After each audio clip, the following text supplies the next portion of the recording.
കൃപയുടെ വാസസ്ഥലം കൃപാസനം, കൃപയുടെ വാസസ്ഥലം കൃപാസനം. വേദനിക്കുന്നവർക്കെന്നും ആത്മധൈര്യത്തിനഭിഷേകം, വചനത്തിനഭിഷേകം, ആത്മസൗഖ്യത്തിനഭിഷേകം. വരുവിൻ നിങ്ങൾ യേശുവിൻ സന്നിധേ, അവനേകും സാന്ത്വനം. കൃപയുടെ വാസസ്ഥലം കൃപാസനം, കൃപയുടെ വാസസ്ഥലം കൃപാസനം.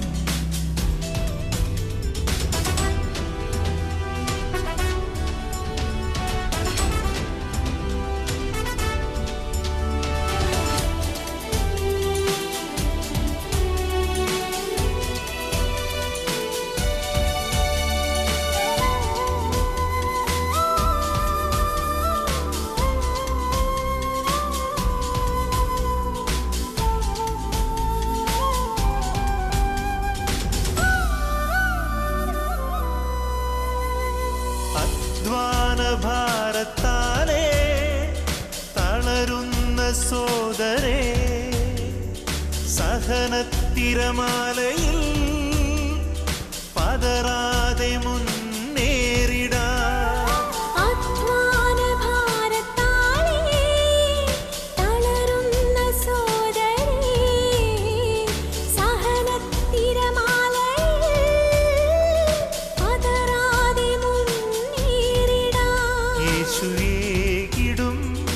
അഭിഷേകം സാന്ത്വനാഭിഷേകം, യേശുവേകിടും അഭിഷേകം സാന്ത്വനാഭിഷേകം.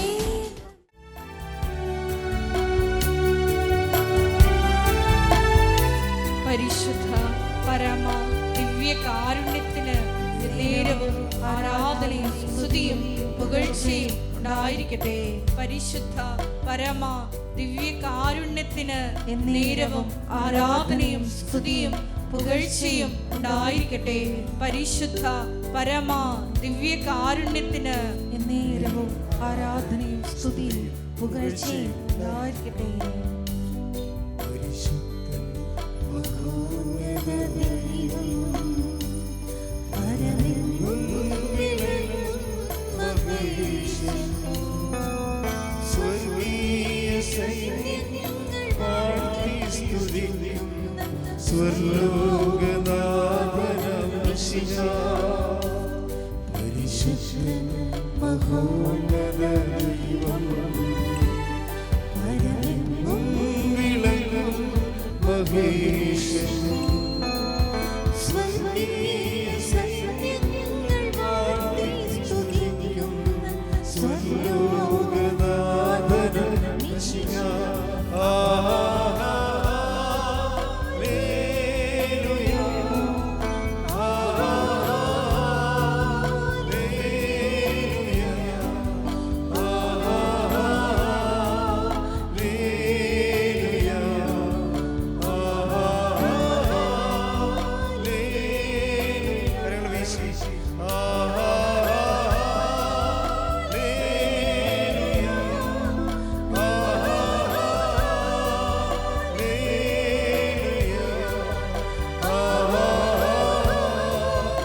പരിശുദ്ധ പരമദിവ്യകാരുണ്യത്തിന് നേരവും ആരാധനയും സ്തുതിയും പുകഴ്ചയും ഉണ്ടായിരിക്കട്ടെ. പരിശുദ്ധ പരമദിവ്യകാരുണ്യത്തിന് നേരവും ആരാധനയും സ്തുതിയും പുകഴ്ചയും ഉണ്ടായിരിക്കട്ടെ. പരിശുദ്ധ പരമദിവ്യകാരുണ്യത്തിന് നേരവും ആരാധനയും സ്തുതിയും പുകഴ്ചയും ഉണ്ടായിരിക്കട്ടെ.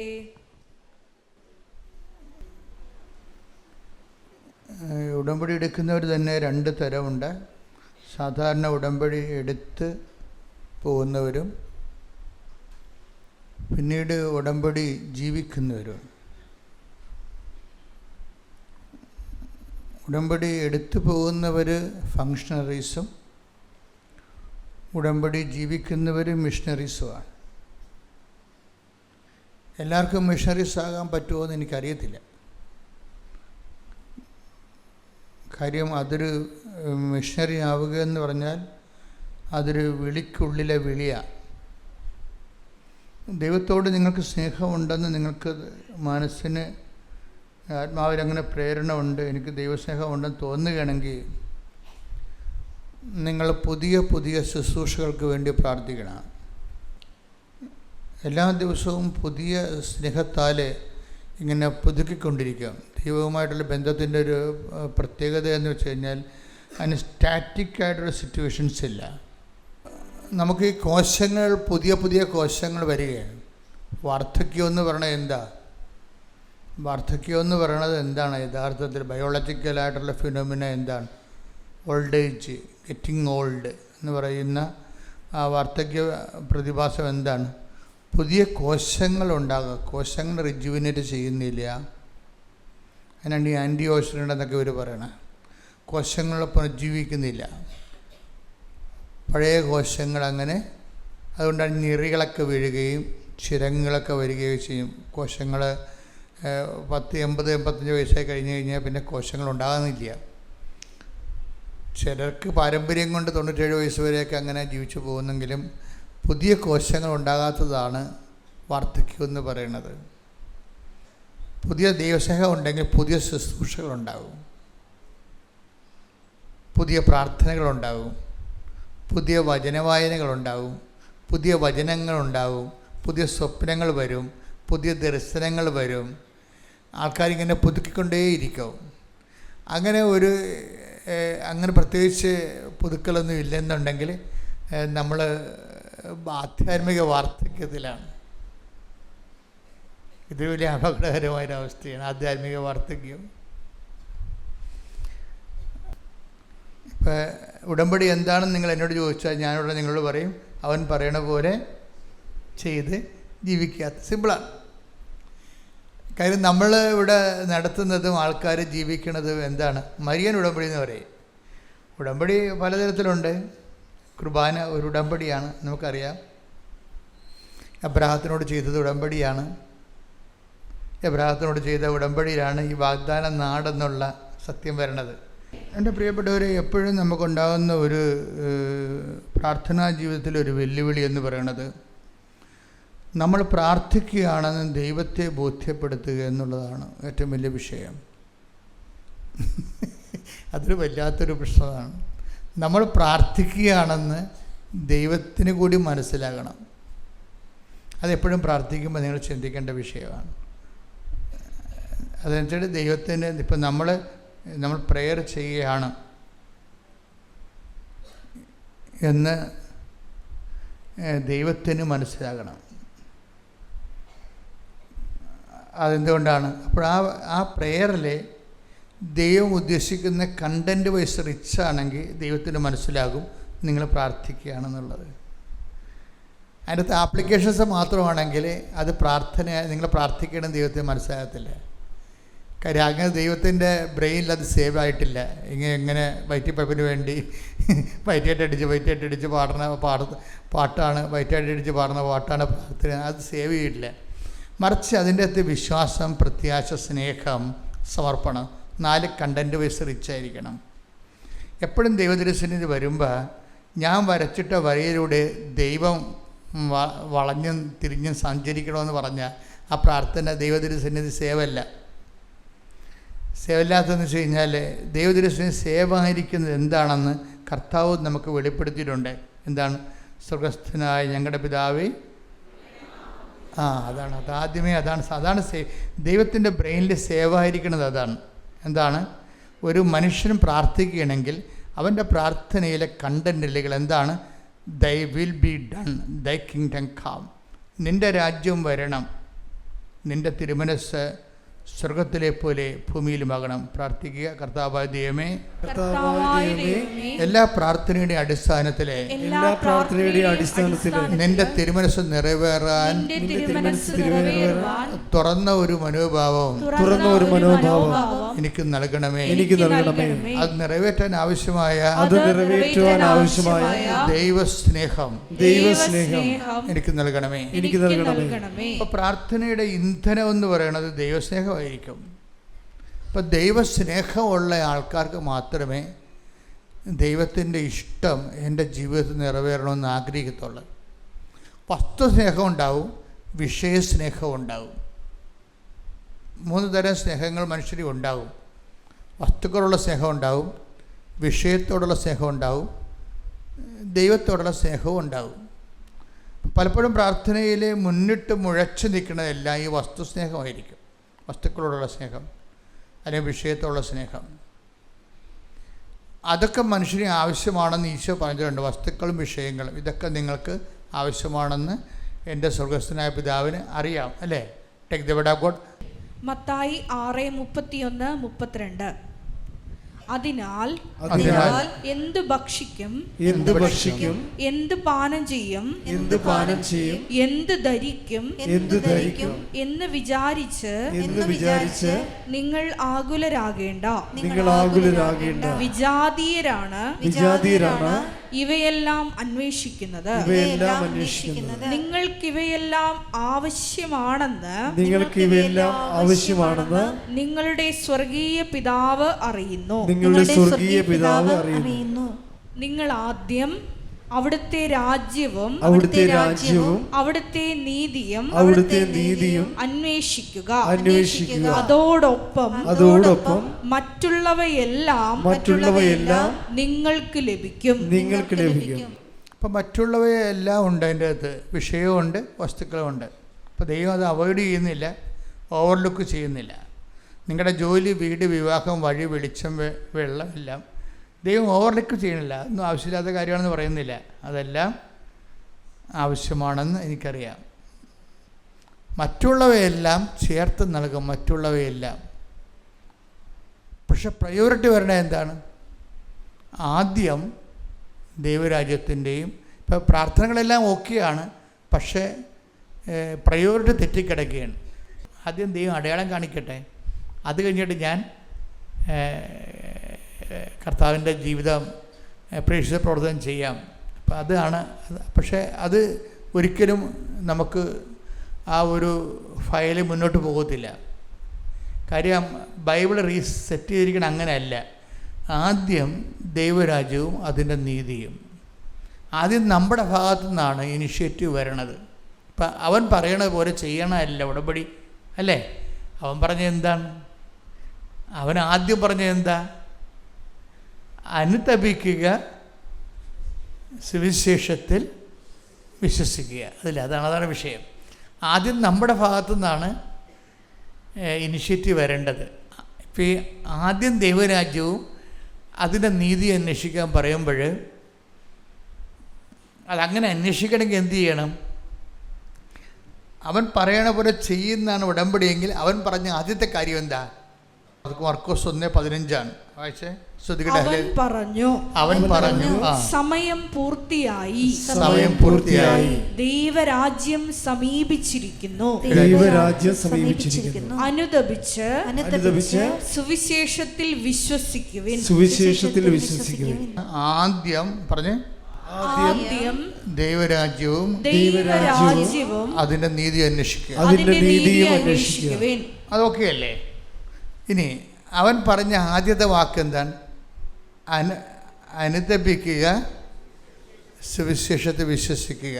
എന്താണ് കാര്യം? ദൈവരാജ്യം. അത് വാചനം വായിച്ചേ. മർക്കോസ് 1:15. അപ്പം മർക്കോസ് 1:15 മത്തായി 6:33 കൂടിയാണ് ലിങ്ക് ചെയ്തിരിക്കുന്നത്. അവൻ പറഞ്ഞു സമയം പൂർത്തിയായി, ദൈവരാജ്യം സമീപിച്ചിരിക്കുന്നു. അതാണ് സംഭവം. ഇപ്പം മത്തായി 6:33 ആദ്യം ദൈവരാജ്യം അന്വേഷിക്കാൻ പറയുന്നുണ്ട്. ഇപ്പം മർക്കോസിൻ്റെ 1:15 എന്താ പറയണത്? ആദ്യം അന്വേഷിക്കേണ്ട ദൈവരാജ്യം സമീപിച്ചിരിക്കുന്നു. അത് കരസ്ഥമാക്കാൻ ആദ്യം ചെയ്യേണ്ട ആദ്യത്തെ കാര്യമുണ്ട്. അതെന്താണത്? അനുതപിക്കുക. അതാണ് വിഷയം. ഇപ്പോൾ ഉടമ്പടി ജീവിതം ആരംഭിക്കുന്ന അനുതാപത്തിലൂടെയാണ്. അതുകൊണ്ട് നിങ്ങൾ ഉടമ്പടി നിങ്ങൾ തീപ്പെട്ടി ഉരച്ച് തിരി കൊളുത്തണ മുമ്പ് തന്നെ അനുതാപം കഴിഞ്ഞിരിക്കണം. അപ്പോൾ എന്താ പ്രശ്നം വെച്ച് കഴിഞ്ഞാൽ, നിങ്ങൾ ഉടമ്പടിക്കുണ്ടാകും. ഉടമ്പടി നമുക്ക് ഭയങ്കര നിങ്ങൾക്കറിയാമല്ലോ, ഉടമ്പടിയൊക്കെ വരുന്നതിന് മുമ്പ് ഇവിടെ വന്ന് അഗ്നി നക്ഷത്രം പോലെ കാലവർഷം വരുന്നതിന് മുമ്പ് അഗ്നി നക്ഷത്രം ഉദിക്കുമെന്ന് പറഞ്ഞില്ലേ 10 ദിവസം മുമ്പ്. അതുപോലെ അഗ്നി നക്ഷത്രം മോർണിംഗ് സ്റ്റാറായിട്ട് ഉദിച്ചത് എന്താണ്? അമ്മയുടെ പ്രത്യക്ഷീകരണമാണ്. അമ്മ എന്താ പറഞ്ഞത്? ദുരന്തം ഉണ്ടാകാൻ പോകുന്നു. എന്താണ്? പ്രാർത്ഥിക്കണം. അപ്പോൾ ഒരു ഉടമ്പടി, അതിന് പ്രാർത്ഥിക്കാൻ വേണ്ടി നമുക്ക് തന്നെ എന്താണ്? ഉടമ്പടി ജീവിതമാണ്. അപ്പോൾ ഉടമ്പടി ജീവിതത്തിൽ വരാൻ പോകുന്ന ദുരന്തത്തെ കവറിങ് ഉണ്ട് അതിൻ്റെ അകത്ത്. മനസ്സിലായില്ലേ? അതിനാണ് ഉപ്പ്, തേന്, കശുരൂപം എന്തെല്ലാം കാര്യങ്ങളാണ് വന്നിരിക്കണേ. വരാൻ പോകുന്ന ദുരന്തം 2004 ഡിസംബർ 7-ാം തീയതി അമ്മ പ്രത്യക്ഷപ്പെടുമ്പോൾ പറയണത് ദുരന്തം ഉണ്ടാകാൻ പോകുന്നു, പ്രാർത്ഥിക്കണം. അത് പഴുത് ദുരന്തമാകാം, ജീവിത ദുരന്തമാകാം. അപ്പം ഇങ്ങനെ ഒരു ദുരന്തം ഉണ്ടാകാൻ പോകുന്നു, പ്രാർത്ഥിക്കണമെന്ന് പറയുമ്പോഴേ ദുരന്തത്തിന് എന്ത് പ്രാർത്ഥിക്കണമെന്ന് ചോദിച്ചു കഴിഞ്ഞാൽ ദുരന്തത്തിനെ പ്രതിരോധിക്കാൻ വേണ്ടി പ്രാർത്ഥിക്കേണ്ടത് എന്താണ്? ഉടമ്പടിയും ഉടമ്പടി ജീവിതവുമാണ്. അപ്പോൾ ഉടമ്പടി ജീവിതം നമുക്ക് എന്താ തരണത്? വരാൻ പോകുന്ന ദുരന്തങ്ങളെ നിന്ന് സംരക്ഷണം നൽകും. ഇപ്പോൾ ദുരന്തം ഉണ്ടാകാൻ പോകുന്ന പ്രാർത്ഥിക്കണമെന്നാണ് പറഞ്ഞുകൊണ്ടാണ് മാതാവ് ഉടമ്പടി തന്നിരിക്കണം. അപ്പോൾ ഉടമ്പടി പാക്കേജിൽ സംരക്ഷണ പാക്കേജ് ഉണ്ട്. അതെപ്പോഴും നമ്മൾ അറിയണം. ഉടമ്പടി ഉഴപ്പിയ ആ ദുരന്തത്തിൻ്റെ സംരക്ഷണം പോവും, ചെന്ന് പടിമേടിക്കും. ഉടമ്പടി ഉഴപ്പുമ്പോൾ സംഭവിക്കുന്നത് അതാണ്. നമ്മൾ ഉടമ്പടി ഉഴപ്പും എങ്ങനെയെങ്കിലും തൽക്കാലം അത് ഞാൻ ജോലിക്ക് വേണ്ടി ഉടമ്പടി എടുത്തതാണ്, അത് നടന്നില്ലെന്ന് പറഞ്ഞിട്ട് പിറ്റേ ദിവസം മുതൽ ഉടമ്പടി ഉഴപ്പും. ഉടമ്പടി ഉഴപ്പുമ്പോൾ എന്താ അതിൻ്റെ അകത്ത് പറഞ്ഞിരിക്കുന്ന വാഗ്ദാനം ചെയ്തിരിക്കുന്ന സംരക്ഷണമുണ്ട്. അത് നിൻ്റെ പിന്നിലും പുറകിലുമൊക്കെ വരികയില്ലേ. ഇപ്പം നിൻ്റെ പിമ്പിലും ഞാനുണ്ടാകും, അങ്ങനെ ഒരു വചനമുണ്ടല്ലോ. യെശയ്യാ 52:12. യെശയ്യാ 52:12. കർത്താവ് നിങ്ങളുടെ മുമ്പിൽ നടക്കും, കർത്താവ് നിന്റെ മുമ്പിൽ നടക്കും, ഇസ്രായേലിന്റെ ദൈവമായിരിക്കും, നിങ്ങളുടെ പിൻകാവൽക്കാരൻ. അപ്പോൾ 2 സംരക്ഷണം, ഡബിൾ എഡ്ജ് സംരക്ഷണമാണ്. മുമ്പിലും നമുക്ക് പുറകിൽ കണ്ണിലല്ല, അതുകൊണ്ട് പുറകിലും ദൈവത്തിൻ്റെ സംരക്ഷണം ഉണ്ടാവും. പിന്നെ എന്താണ്? മുമ്പിലും സംരക്ഷണം ഉണ്ടാവും. അപ്പം അതുകൊണ്ട് തന്നെ ഈ സംരക്ഷണം നമുക്ക് നഷ്ടപ്പെടുന്നത്, വേറെ ഒരു ദൈവത്തെ പ്രതിഷ്ഠിക്കുമ്പോൾ നമുക്ക് നഷ്ടപ്പെടുന്നത് ഈ സംരക്ഷണമാണ്. പ്രാർത്ഥിക്കുക, കർത്താവ് ദൈവമേ, ദൈവത്തെക്കാൾ ഉപരി മറ്റു വ്യക്തികൾക്ക്, വസ്തുക്കൾക്ക്, വിഷയങ്ങൾക്ക് പ്രാധാന്യം കൊടുത്തുകൊണ്ട് സംരക്ഷണം നഷ്ടപ്പെടുത്തുവാൻ എന്നെ അനുവദിക്കരുത്, എന്നെ അനുവദിക്കരുത്. ഹല്ലേലൂയ,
സന്നിധി നമ്മൾ യാചിക്കുകയാണ്.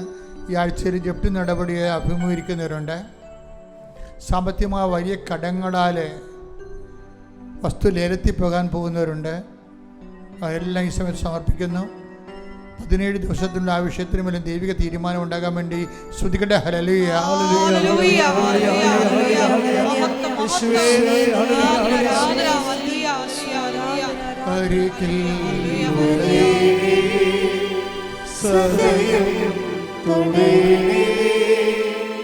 സുഖമായിടും എൻ്റെ ഉള്ളം.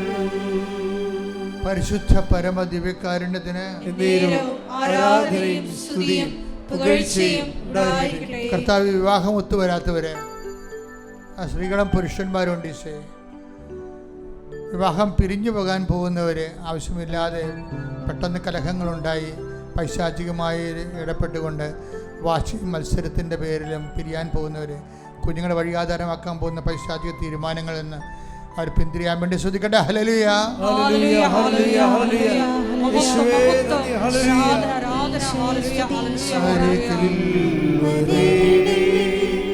സദയം തുടേണേ സുഖമായിടും എൻ്റെ ഉള്ളം. പരിശുദ്ധ പരമ ദിവ്യകാരുണ്യത്തിന് നേരവും ആരാധനയും സ്തുതിയും പുകഴ്ചയും ഉണ്ടായിരിക്കട്ടെ. മക്കളെ ജോലിയില്ലാത്തവരെ, വിസ ഇൻ്റർവ്യൂവിന് പോകാൻ പോകുന്നവർ, പരീക്ഷയുടെ റിസൾട്ട് പ്രതീക്ഷിക്കുന്നവർ, പുതിയ ടെസ്റ്റിന് ഒരുങ്ങുന്നവർ, അതുപോലെ തന്നെ വിസ പുതുക്കാൻ വേണ്ടി കഷ്ടപ്പെടുന്നവർ, പുതുക്കി കിട്ടാത്തവർ, അങ്ങനെ എല്ലാ മേഖലകളിലും വേദനിക്കുന്നവരെ കർത്താവ് പരിശുദ്ധയുടെ മധ്യസ്ഥ ഏൽപ്പിച്ചുകൊണ്ട് ശ്രദ്ധിക്കട്ടെ. ഹല്ലേലൂയ, ഹല്ലേലൂയ, ഹല്ലേലൂയ, ഹല്ലേലൂയ, ഹല്ലേലൂയ. യേശുവേ നന്ദി, ഹല്ലേലൂയ.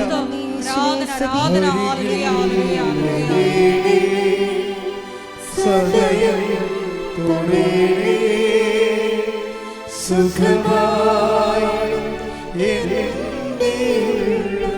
പരിശുദ്ധ പരമ ദിവ്യകാരുണ്യത്തിന് നേരവും ആരാധനയും സ്തുതിയും പുകഴ്ചയും ഉണ്ടായിരിക്കട്ടെ. വരുമാന മാർഗം മുട്ടിപ്പോയവര്, ജീവിക്കാൻ മാർഗമില്ലാതെ എങ്ങനെ ജീവിക്കുമെന്ന് അറിയാതെ വിഷമിക്കുന്നവര്, താങ്ങാനാവാത്ത, ചിന്തിക്കാനാവാത്ത, ജീവിക്കാൻ പറ്റാത്ത വിധത്തിലുള്ള സാമ്പത്തിക ബാധ്യതയുള്ളവര്, അവരുടെ മേൽ ജീവിതം കർത്താവ് ഇടപെടുന്നതിന് വേണ്ടി ശ്രദ്ധിക്കട്ടെ. ഹല്ലേലൂയ,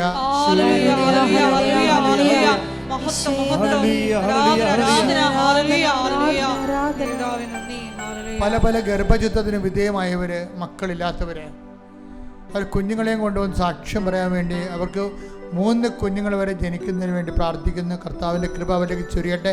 ശ്രദ്ധിക്കട്ടെ. ഹല്ലേലൂയ,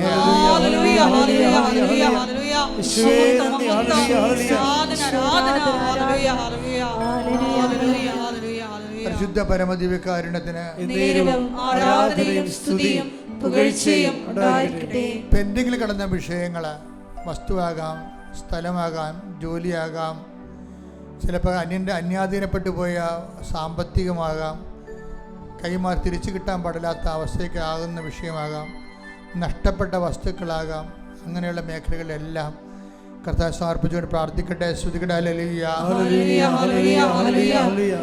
യേശുവേ നന്ദി, ഹല്ലേലൂയ, ഹല്ലേലൂയ, ഹല്ലേലൂയ. അരികിൽ വരേണേ സദയം തുടേണേ സുഖമായിടും എൻ്റെ ഉള്ളം. എല്ലാവരും മുട്ടി നിൽക്കുക. സാവന ആശീർവാദം മൗനമായി പ്രാർത്ഥിക്കേണ്ട സമയമാണിത്.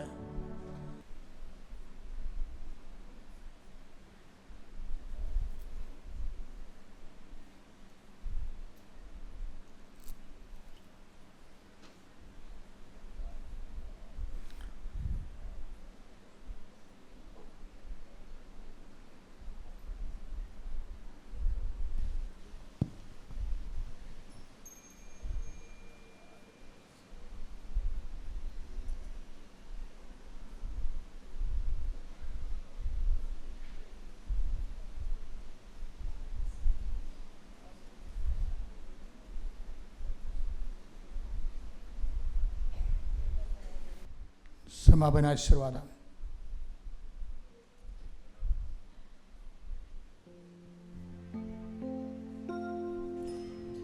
ശിരസ് നമിച്ച് ദിവ്യകാരുണ്യനാഥന്റെ ആശീർവാദം സ്വീകരിക്കാം.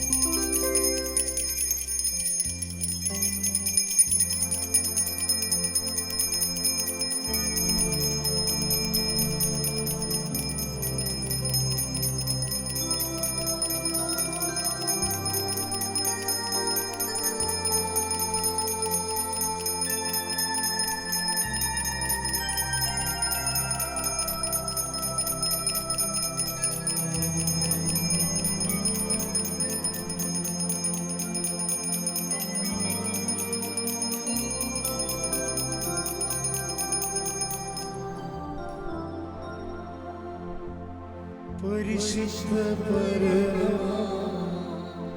ദിവ്യകാരുണ്യമേ, എന്നുമെന്നും അങ്ങേക്ക് ആരാധന. പരിശുദ്ധ ദിവ്യകാരുണ്യമേ, എന്നുമെന്നും അങ്ങേക്ക് ആരാധന. പരിശുദ്ധ ദിവ്യകാരുണ്യമേ, എന്നുമെന്നും അങ്ങേക്ക് ആരാധന. ആവേ ആവേ മരിയ, ആവേ ആവേ മരിയ. മിഴികൾ നിറയും നിമിഷങ്ങളിൽ മനം നൊന്ത് ഞാൻ ഇന്ന് കരഞ്ഞിടുമ്പോൾ നെടുവീർപ്പ് പോലും നീ പ്രാർത്ഥനയായി കേൾക്കൂ. എന്നുള്ളിൽ സൗഖ്യമായി നീ വരില്ലേ?